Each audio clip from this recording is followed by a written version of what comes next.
Assalamualaikum warahmatullahi wabarakatuh. Waalaikumsalam warahmatullahi wabarakatuh. Waalaikumsalam. Masuk semua ya.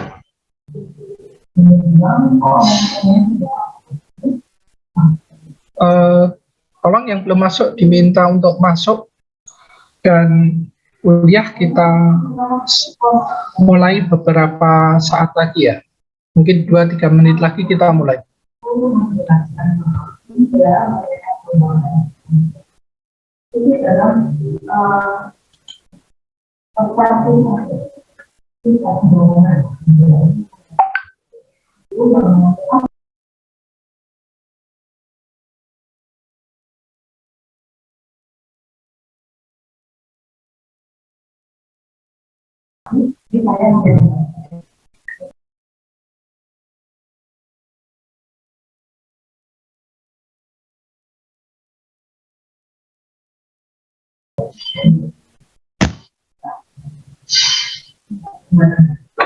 Halo Pak. Halo. Waalaikumsalam. Bagaimana? Ya, waalaikumsalam. Bagaimana?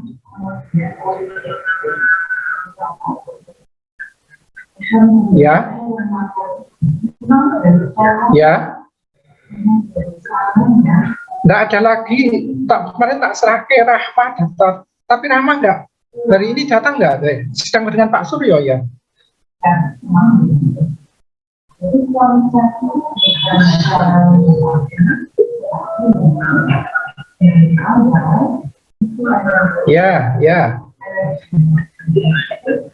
Ya, kalau ada yang longgar bisa ke lab untuk nyocokin dulu. Name tag-nya kan kita sudah ada. Masuk. Bukan tempatnya itu loh Pak, tempatnya lah. Jadi nanti hurufnya mau seberapa kan perlu diatur.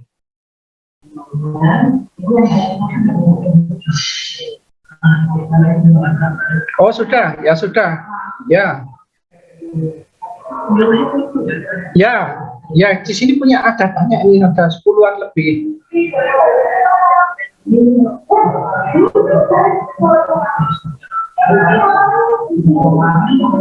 Ya,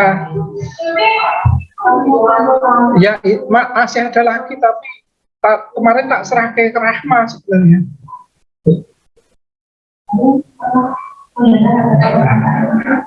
Ya sebentar, ini saya sedang mengajar, tak memberi dulu sebentar, tugas dulu, nanti terus tak susunkan. Ya, saya tak memberi ya pokoknya garis besar materi, terus nanti saya beritahu tambahannya. Ya jam 2 nanti ya. Saya di lab ini pokoknya.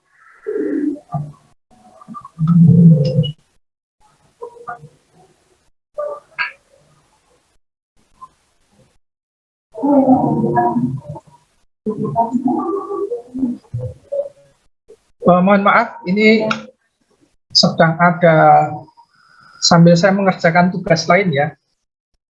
Mahasiswa sekalian, ini kebetulan di prodi saya, tempat saya, yaitu di prodi Fisika UNS, itu besok Selasa, Rabu, Kamis itu mau ada akreditasi internasional. Jadi kita ada peninjauannya, nah itu mulai besok. Nah ini saya sambil mengerjakan persiapan untuk besok. Jadi untuk kuliah hari ini, saya berencana untuk memberikan materi secara garis besar. Dan kemudian setelah itu, saya akan memberikan tugas. Untuk tugas seperti apa nanti saya sampaikan. Nah sekarang saya ingin memberikan dulu materi garis besarnya. Untuk itu saya mau share screen dulu ya. Kita mulai ya kuliah hari ini.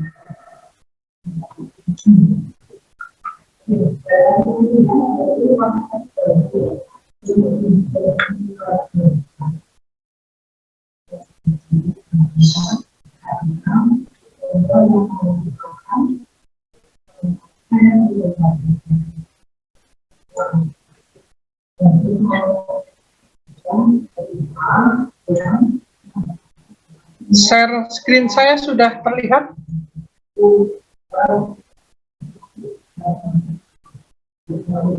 Halo, tes. Apakah sudah terlihat? Sudah, Pak. Sudah, Pak.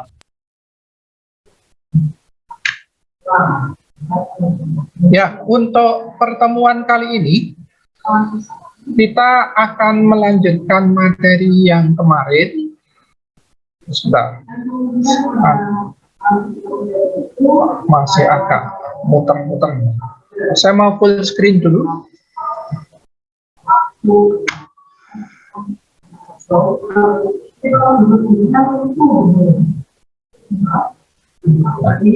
Sudah terlihat full screen? Sudah, Pak. Ya, Sudah, Pak. terima kasih. Di materi yang seminggu yang lalu, saya sudah menjelaskan kepada Anda tentang ini, usaha dan energi. Kemarin kita sudah membahas usaha oleh gaya konstan, ya, seperti ini.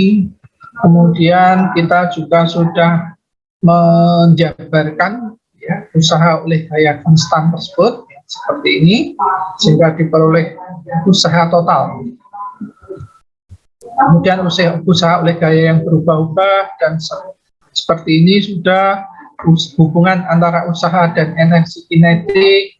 Kemarin ini kita pelajari, sehingga kita sudah mendapatkan persamaan teorema usaha dan energi seperti persamaan 5.7, W sama dengan delta K. Kemudian kita mempelajari ini, kalau usaha itu disebabkan oleh gaya yang berubah terhadap posisi, maka cara untuk mendapatkan usaha itu seperti apa? Nah, kemarin kita sudah pelajari seperti itu. Yang terakhir kita mempelajari satuan dari usaha, yaitu dalam SI Newton meter, atau dengan kata lain itu Joule. Dalam CGS itu R. Dan kemudian kita juga sudah mempelajari energi.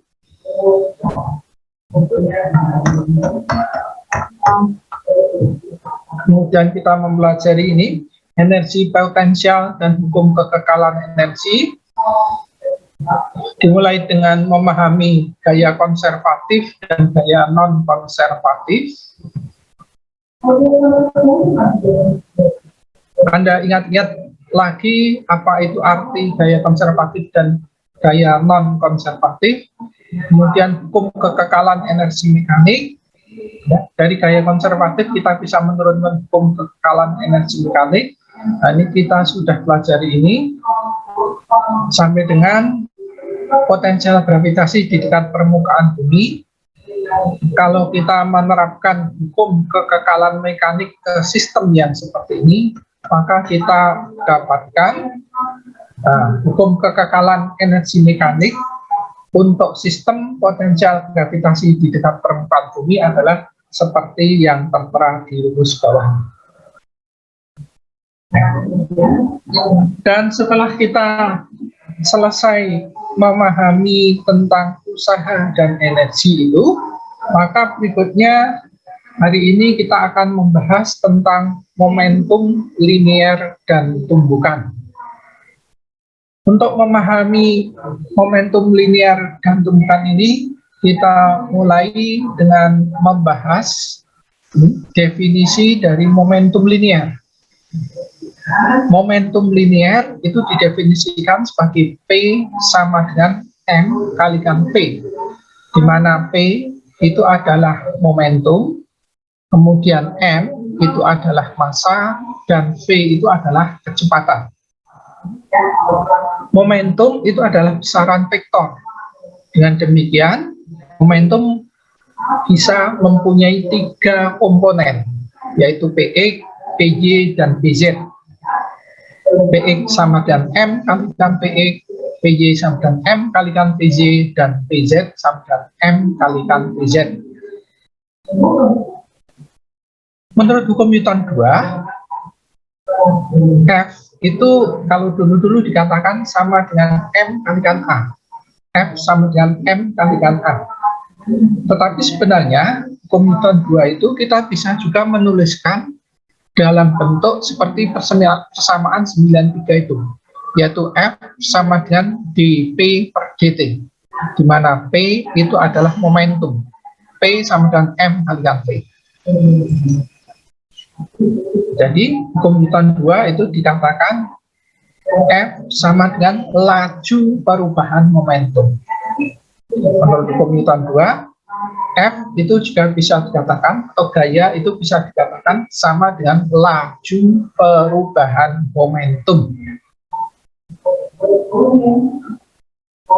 Mengapa bisa seperti ini? Ya. Ingat, P itu sama dengan M kalikan V, maka ini kan tinggal dimasukkan ke sini ya. Kemudian M-nya dianggap konstan, maka M-nya itu bisa keluar, maka F itu akan sama dengan M dV per dt. dV per dt sama dengan A, maka F sama dengan M kalikan A. Nah, ini berarti sama dengan pengertian yang sudah kita dapatkan di pembahasan sebelumnya. Jadi F sama dengan dV per dt itu sama dengan F sama dengan M kalikan A. Nah, kemudian kita akan mengkaji bagaimanakah momentum benda yang terisolasi, yaitu yang tidak ada gaya yang bekerja pada benda tersebut. Tidak ada gaya ini maksudnya gaya luar. Jadi tidak ada gaya luar yang bekerja pada benda tersebut. Ada gaya tapi hanya berasal dari internal sistem yang ada di benda itu. Berasal dari internal benda itu. Yang dari luar sama sekali tidak ada. Nah, kalau hanya ada gaya internal, maka dari persamaan 93 ini kita bisa turunkan jadi 94 dP sama dengan F dt. Kita dapatkan juga seperti ini ya. Nah, F kalikan dt itu disebut juga sebagai impuls.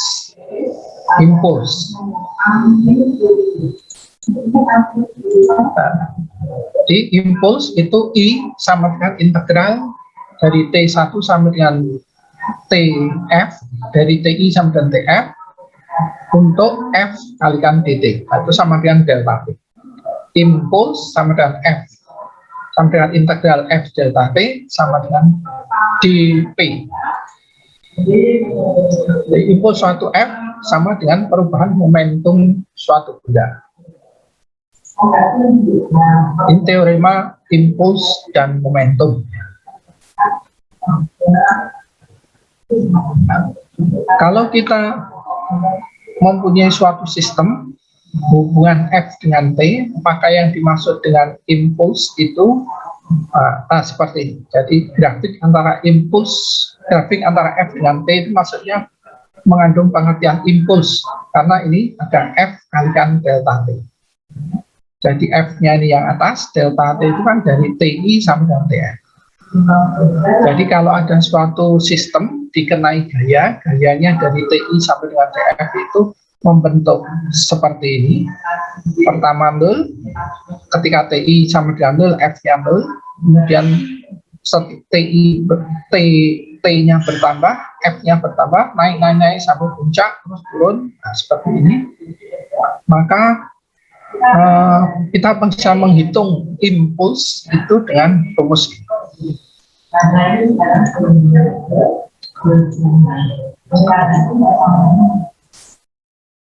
Nah, kemudian kalau misalkan gaya itu sebenarnya kan bentuknya seperti ini ya, mungkin saja bentuknya seperti ini. Tetapi dari keadaan yang seperti ini kita bisa membuat rata-ratanya. Jadi rata-rata dari gaya, dari waktu TI dan F itu kita bisa mencarinya. Kalau misalkan F rata-rata ini sama dengan ini, kemudian dari 98 kita dari yang 96 ini, maka kita akan dapatkan impuls sama dengan delta P sama dengan F kalikan delta P. Jika F-nya konstan, maka I itu akan sama dengan ini. I sama dengan delta P sama dengan F kalikan delta T. Nah, di sini, di bagian ini, kita mempelajari apa itu impuls. Nah, ini harap dipahami sendiri. Ya. Saya menjelaskan secara umum seperti ini. Secara detail Anda bisa pahami, kemudian kalau ada yang kurang paham bisa dicek di buku. Nanti saya tunjukkan di buku di bagian mana. Nah, kemudian kita mempelajari kekekalan momentum linear untuk sistem dua partikel. Kalau ada dua partikel, yang satu bermassa M1, yang kedua bermassa M2, antara dua partikel ini terdapat gaya, tapi gayanya adalah gaya internal. Internal itu maksudnya hanya berasal dari partikel M1 dan M2 saja. Dari luarnya tidak ada. M1 ini berarti juga dianggap mempunyai momentum P1 sampai M1 V1, P2 mempunyai momentum M2 V2. Dengan demikian, F12 itu sama dengan dP1 per dt, ya. F21 itu sama dengan dP2 per dt. Menurut hukum Newton 3, F12 itu sama dengan min F21. F12 sama dengan min F21. Ya. Maka ini kita bisa dapatkan seperti ini. Yang selanjutnya kita dapatkan lebih jauh, karena F sama dengan dP per dt, maka kita bisa dapatkan seperti ini. Kemudian kita bisa dapatkan menjadi seperti ini. Jadi dP1 plus dP2 per dt itu bisa juga ditulis menjadi seperti ini. Sehingga dengan demikian kita dapatkan P1 plus P2 atau sama dengan P besar itu nilainya selalu konstan. Konstan.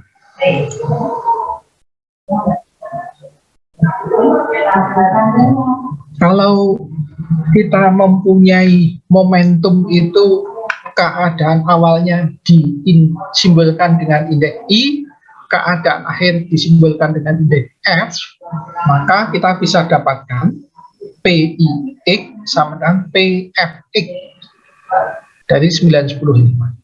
Kemudian PIY sama dengan PFY dan PIZ sama dengan PFZ. Momentum partikel di dalam suatu sistem tertutup selalu tetap atau selalu konstan. Nah, ini adalah hukum kekekalan momentum.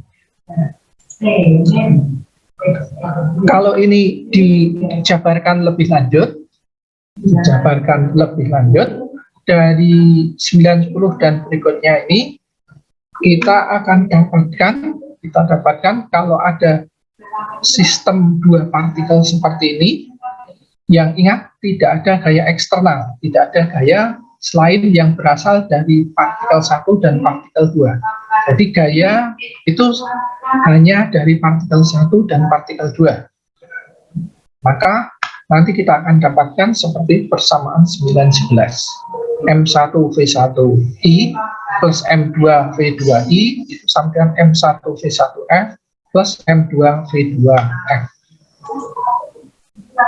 Atau P1I plus P2I sama dengan P1F plus P2F.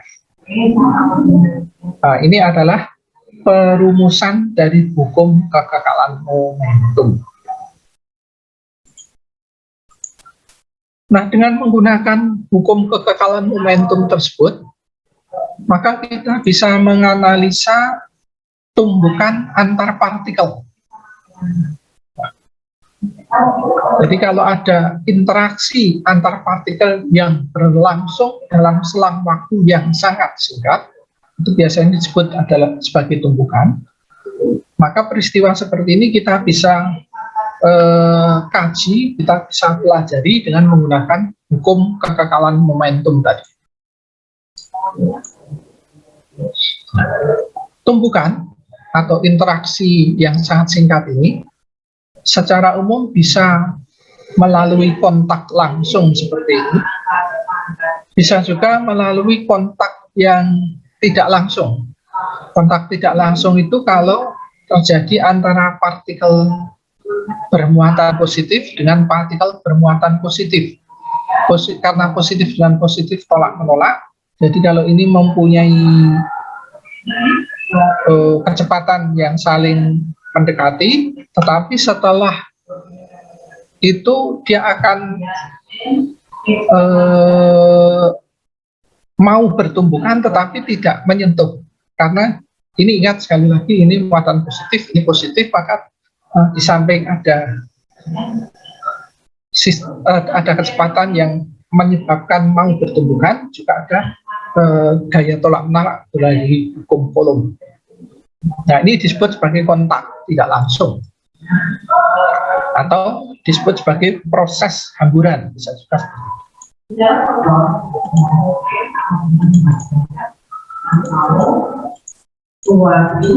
Silahkan, ini karena keterbatasan waktu saya terus hanya bisa mengajar kepada Anda sampai dengan jam 2, maka ini tolong penjabarannya ada di sini dipelajari.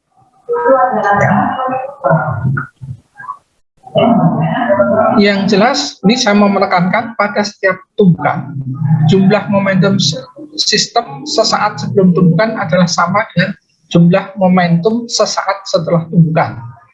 Nah, ini adalah hukum kekekalan momentum. Jadi kalau ada tumbukan seperti ini, selalu berlaku hukum kekekalan momentum. Jadi jumlah momentum sesaat sebelum dan sesaat sesudah itu selalu sama.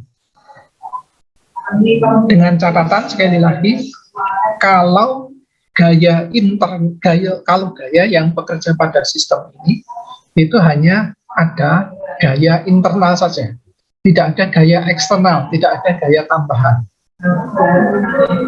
Atau tumbukan itu tidak menyebabkan perubahan bentuk gaya yang lain, perubahan energi yang lain. Ya.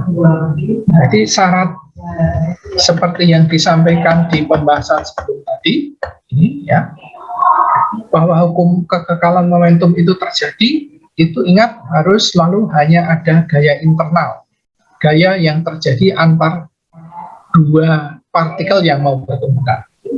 Nah, kalau seperti itu, maka hukum kekekalan momentum baru akan berlaku.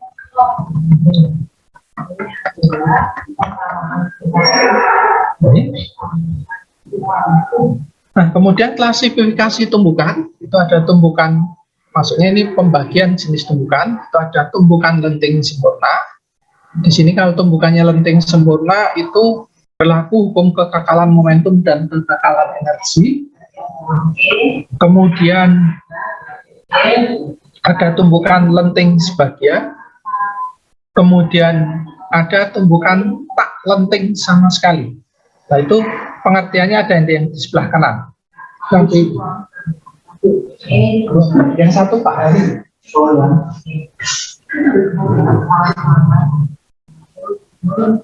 Minumnya ngambil itu air putih kalau mau. Sehat. Tadi Pak Ari ya. Maaf sebentar ya. Lanjut. Untuk tumbukan tak lenting sama sekali dalam satu dimensi.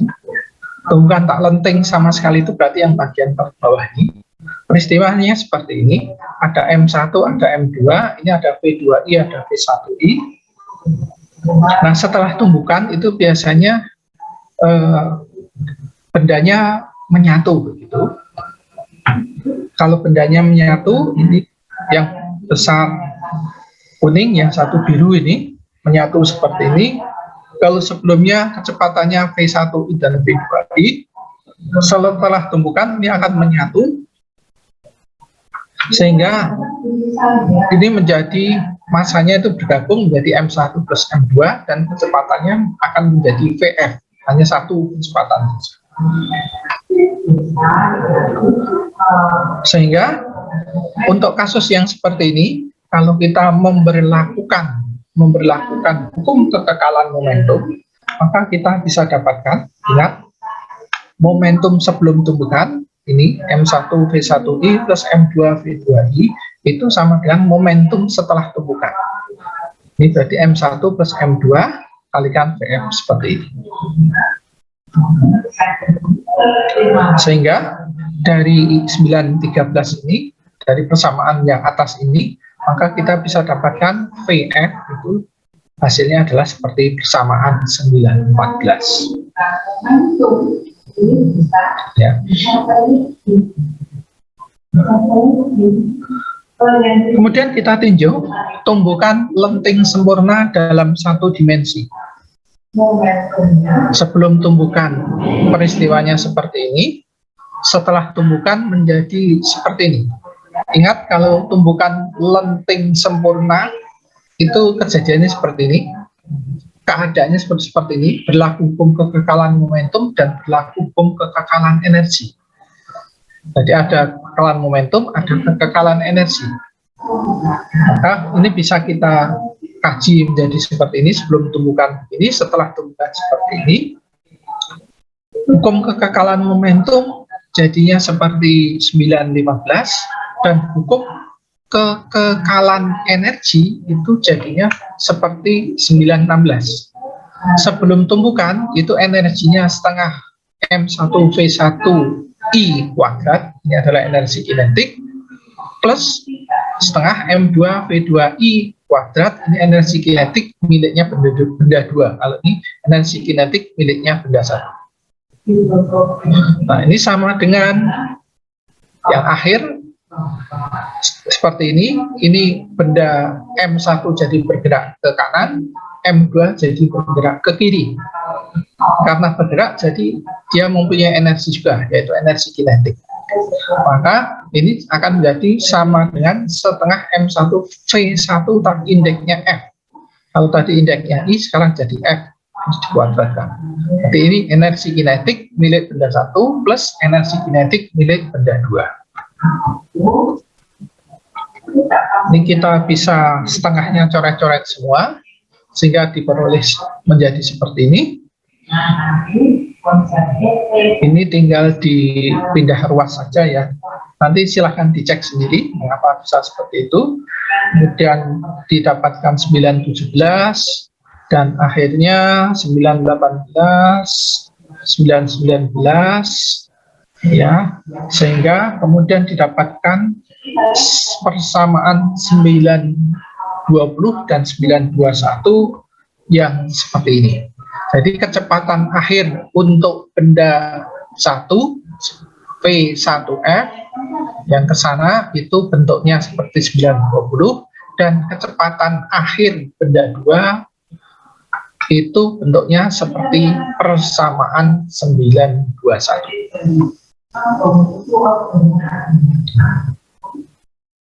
Ya. Selanjut, tumbukan dalam 2 dimensi. Nah, tumbukan 2 dimensi itu kalau ada benda 1 seperti ini bergerak ke kanan dan ada benda 2 di sini, dia sedikit di bawah benda 1.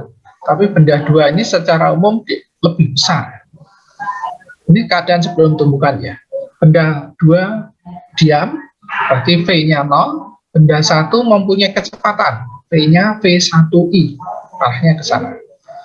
Ini bergerak ke sana akan menumbuk M2, tapi menumbuknya hanya sedikit. Mungkin hanya serempetan. Nah, serempetan itu sudah cukup ya untuk membuat peristiwa tumbukan yang menyebabkan, karena ini bendanya kecil, ya, ini menyebabkan ini menjadi bergeraknya menceng ke sana. Jadi setelah tumbukan ke sana, dan yang M2 semula diam setelah tumbukan juga menjadi agak terdorong ke sebelah sana. Nah, kalau keadaan yang semacam ini, maka kita bisa kaji, kita bisa cari penyelesaiannya dengan cara seperti ini. Ini silahkan dipelajari sendiri ya.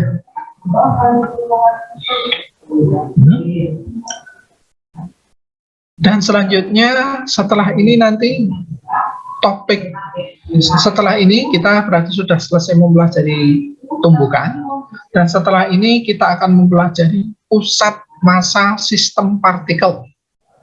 Nah, yang bagian ini tolong Anda pelajari sendiri, baca-baca saja ya. Ini pusat massa itu pengertiannya, perumusannya seperti ini. Kemudian penjelasannya silahkan Anda baca di buku. Ini silahkan dibaca semua, dipelajari sendiri. Terus gerak sistem partikel ini tolong juga Anda baca, Anda pelajari sendiri.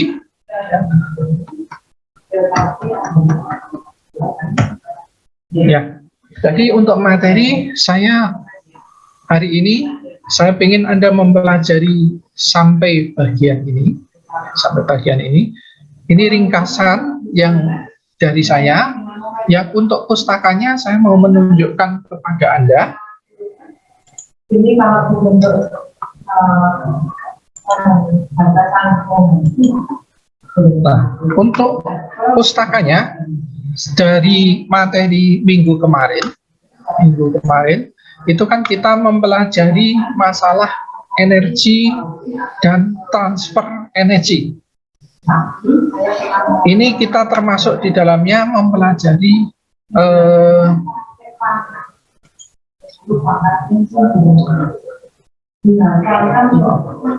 kita termasuk di dalamnya mempelajari ada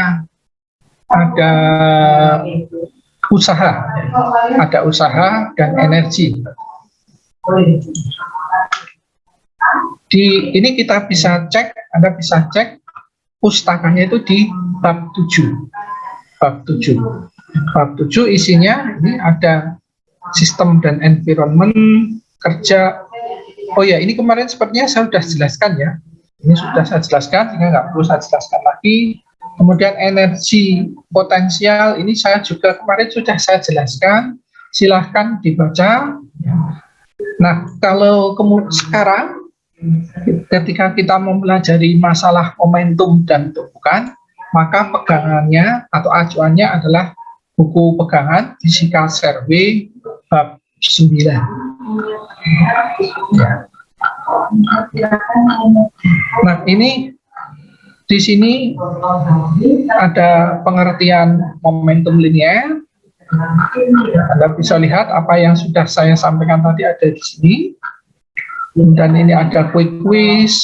Ini ada yang seperti ini tadi. Ini sudah saya sampaikan.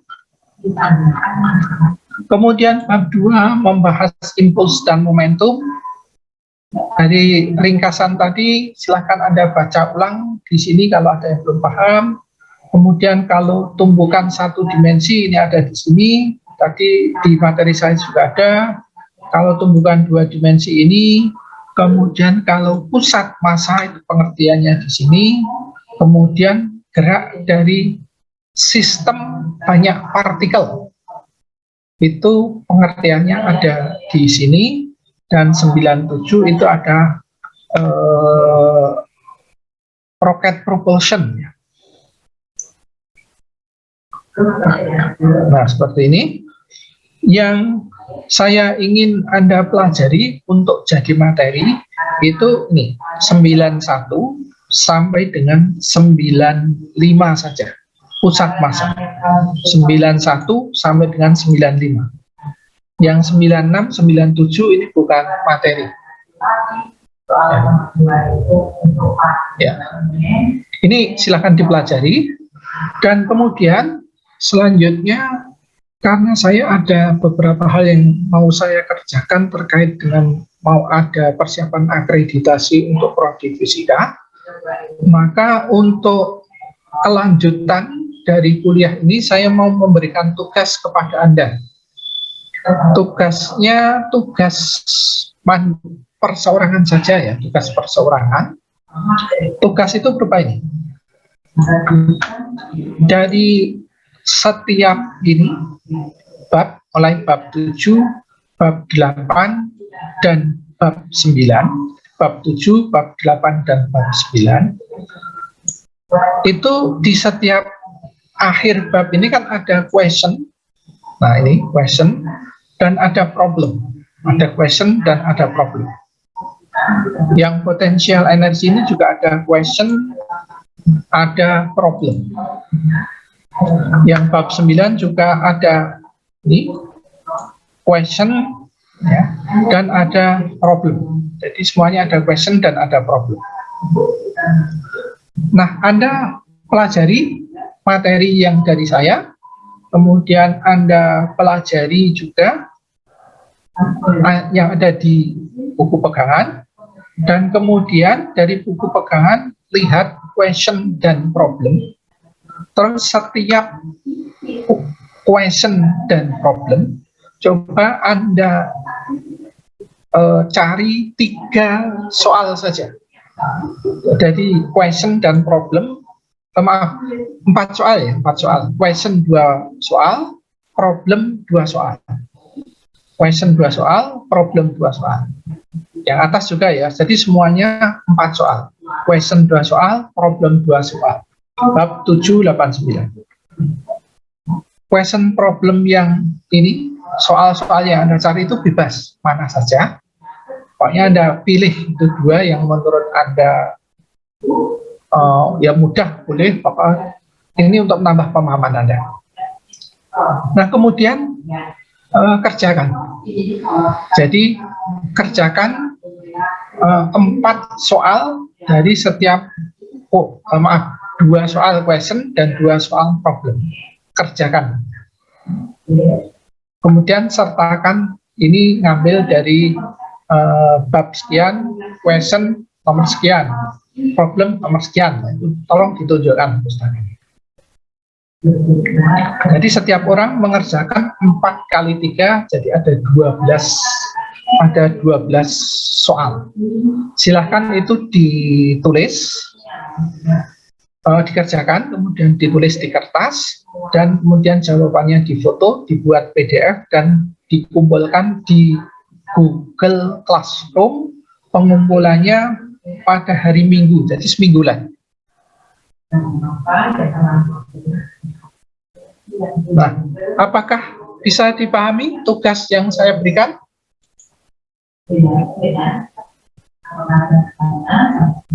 Paham, Pak. Ya. Kemudian saya kemarin juga memberikan tugas ya, yang itu tentang aplikasi ya, aplikasi dari fisika untuk bidang ilmu teknik industri. Itu juga dikumpulkan hari Minggu sekalian ya. Baik, Itu kemarin tugas juga ya, sudah ada di Google Classroom, jadi dikumpulkannya bareng. Bisa kira-kira?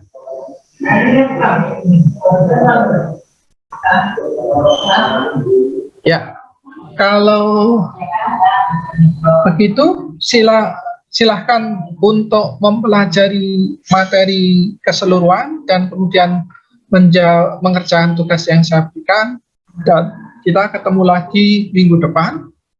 Hari ini mohon maaf, kuliah saya berikan dalam bentuk penjelasan sebagian dan tugas sebagian, karena saya segera mau mengerjakan tugas yang lain. Cukup untuk kuliah hari ini. Terakhir, ada pertanyaan untuk keseluruhan perkuliahan? ya izin bertanya, Pak.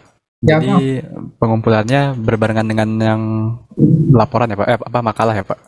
Ya, ya. Di Nanti kalau yang tugas ini boleh tulis tangan saja ya pengerjaannya. Baik, Pak. Terima kasih, Ya. Pak. Kalau paling lambat hari Minggu itu berarti jamnya boleh sampai jam 12 malam. Pokoknya kalau sebelum pergantian hari masih boleh.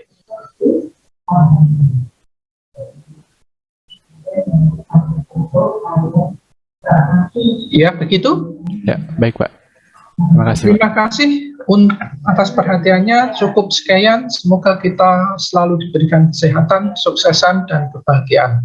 Assalamualaikum warahmatullahi wabarakatuh. Waalaikumsalam warahmatullahi wabarakatuh. Terima kasih, Pak. Baik Pak. Terima kasih, Pak. Iya, Pak. Iya, Pak. Terima kasih, Pak. Ya, Mohon izin, Pak. ya.